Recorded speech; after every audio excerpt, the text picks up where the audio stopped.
Hi guys, it's Tammy here, and I just thought I'd pop on and share a quick true story with you about something that happened off the back of my own healing journey from a premenopausal multifocal breast cancer diagnosis. And so it was a couple years post-diagnosis, more than a couple years post-diagnosis, maybe 2.5. And my dad and Steve and I had decided to take a trip to Spain after my mom had passed. It was the one place that my dad said that he really wanted to see. And so we rented a house. If you've ever been to the island in Mallorca, we rented a house on the highest elevation town, which is called Valdemosa. And we had a little rental car. And there was one day where we took these super narrow mountainous roads down to this little beach, and the beach was nestled in between these massive rock formations.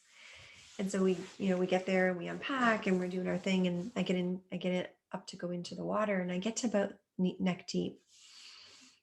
And in that moment, I witnessed the voice of my body introduce itself to the Mediterranean, and I witnessed the Mediterranean introduce itself back. And here I am in this observation of this, I call it a miracle, because I never realized before that my body had the ability to speak to something outside of me without me having to do something in order to activate it.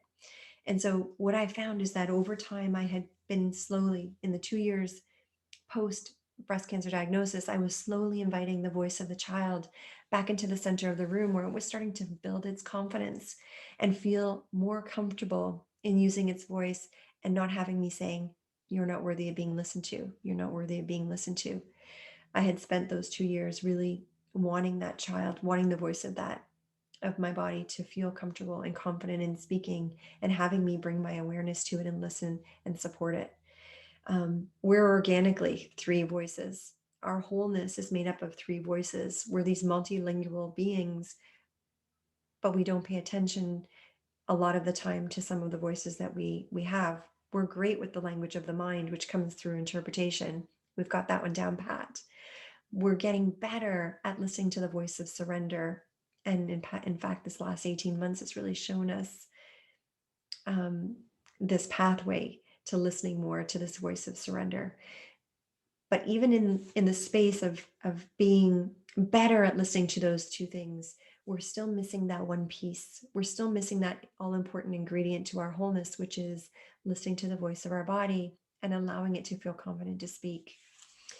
And so, having that experience in Mallorca really validated the work that Linz and I have been doing. And we dropped this week the Conversations with Your Body journal as a way, as a tool to get people to start listening to the voice of the body and finding the information that's held there.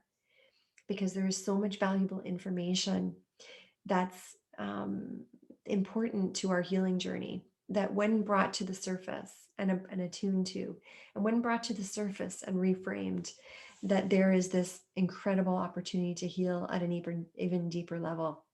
And so Conversations with Your Body journal is a tool.